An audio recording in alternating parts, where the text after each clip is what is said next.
Welcome to our talk show. Today we are divided into one of the most intriguing debates of all times, nature versus nurture. Does our behavior and development stem from our genetic inheritance, nature, or is it shaped by our environment and experience, nurture? We've got two groups. On this side, we represent nature, and this side represents nurture. Thanks to the speaker for giving us an opportunity to dig into this topic. First of all, I would like to say that each individual has biological features that makes him or her unique from other individuals, to an extent that each individual has abilities that are inherited at him at birth or her. Mullen 2006 stated that human behavior is influenced by three concepts, which is aggressive behavior, personality, and intelligence. He believed that these concepts are encoded into someone's genetics, such that are inherited from one generation to another, from parents to kids, and from kids to the next generation. Thank you. Okay, in my opinion, the behavior and the growth of individuals are more influenced by nature. What I'm trying to say is that we are learning by interacting with the environment. An American psychologist, B.F. Skinner, developed the theory of operant conditioning, something that is done on the purpose. For example, let's say in your classroom we are sitting in front, then your lecturer asks you a question. The next following day you sit at the back. It's not like this thing of sitting at the back is in your genes. It's your experience that elicit or evoke a new behavior. You are sitting at the back just because you know the consequences of sitting in front. It's not like your biological father or your biological mother used to sit at the back. So that is what we call operant conditioning. And what I like about this theory is that it's based on observable behavior, not abstractions. So in my conclusion, I would say nurture is more influential than nature. Well, nature suggests that traits such as intelligence, personality, and even certain behavior are predetermined by our genetic makeup. For example, twin study. This study examined that identical twins raised apart to isolate effects of genetics from environment. Identical twins raised in different environments still show remarkable similarities in intelligence, personality, interest, and social attitude, which means genetics plays a significant role in shaping behavior and cognitive traits. Genetics may set certain predispositions, but environmental influences can significantly alter or shape these genetic tendencies. For example, a child may have a genetic inclination towards a musical talent, but with no exposure to music and training, this behavior will remain unrealized. In my own opinion, while nature provides a fundamental framework through genetic predisposition, nature has a more significant influence on behavior due to its capacity to shape, develop, and sometimes override these genetic tendencies. People are born with certain traits because of their genes, no matter the culture. For example, identical twins often have similar traits even if they grow up apart. This shows that genes play a vital role in expressing who we are. Culture influences how traits are expressed. Different societies have different traditions and values, but what remains the same is our shared human biology. Our behavior is more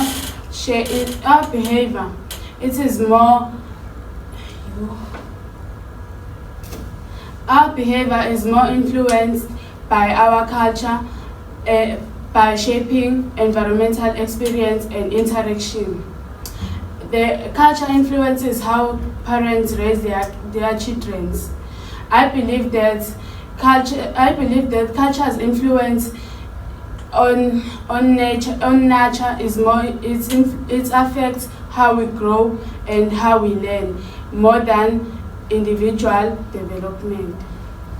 In nature, people may be from different cultures and act different, but they all have the same basic traits like thinking and feeling. A famous philosopher, Plato, once said, all people are born with abilities and knowledge. With all that said, I can finally say that nature is the main reason we are who we are. Well, nature is all about upbringing or life experiences more general. These include parenting, education, social relationships, culture, and life experiences. And according to a theory of John Locke's tabula rasa, he suggested that human development is largely shaped by external factors, and that we can shape our own development through learning and experiences. For example, if a child is born to a family from a specific cultural background, he grows by learning cultural values, norms, and traditions from their community and from their family and community. I conclude by saying nature refers to the environmental factors that affect human development, such as socioeconomic status.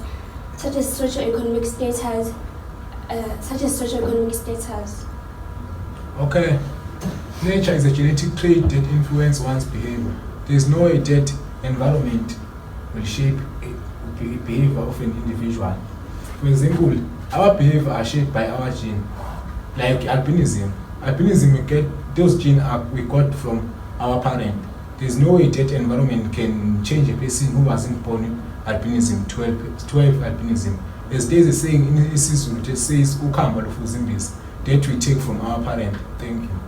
Before we wrap up our debate about genetics, inheritance, and experiences, on the genetic experiences, do you guys agree with the experiences on this side? And do you guys on experiences agrees on the genetic inheritance side, nature and nurture? I don't think the spokesperson from the other side was correct when he talked about the issue of sitting in front and moving to the back, and I heard that it's because of its experience that he was sitting in front and then the lecturer pointed her or him, so he decided to move to the back, so it's because of experience. I think personality and intelligence are keen and are key factors into that situation, as well as the cognitive traits. I think the cognitive trait is a huge factor because it shapes the thinkingness of an individual. So I think that the student might be offended by that he or she was pointed, not because it's a bad experience. He doubts that he could be able to answer the questions that are opposed to him or her. That goes with the traits that his cognitive development or thinkingness is lacking in terms of responding to questions. So the genes there are very influential. There's a great possibility that he inherited that doubtness from his mom or his dad, depending on the type of situation that he's facing. Okay, let me talk about what you said, guys. This thing of twin, identical twin. Let's say you have two identical twins. The one is living in rural area and the one is living in suburbs. Would that twin behave in the same way? I don't think that it would happen like that.